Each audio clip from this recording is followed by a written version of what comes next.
ঢাকা বিশ্ববিদ্যালয়ের কেন্দ্রীয় জামে মসজিদ থেকে যাত্রা শুরু করেছে মুসলিম জাতীয়তাবাদী নতুন ধারার রাজনৈতিক দল জাতীয় বিপ্লবী পরিষদ।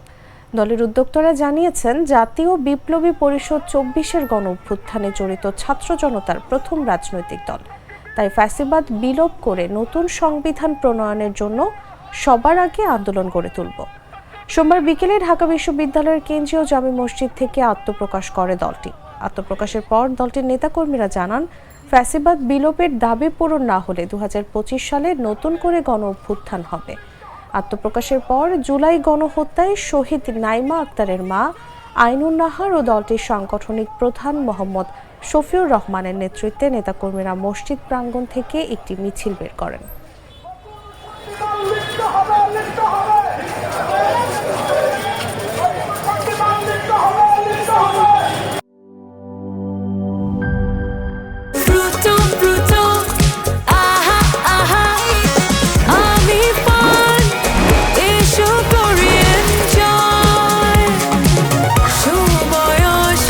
প্রাণ ফ্রুটো, সময় অসময় ফ্রুটোময়।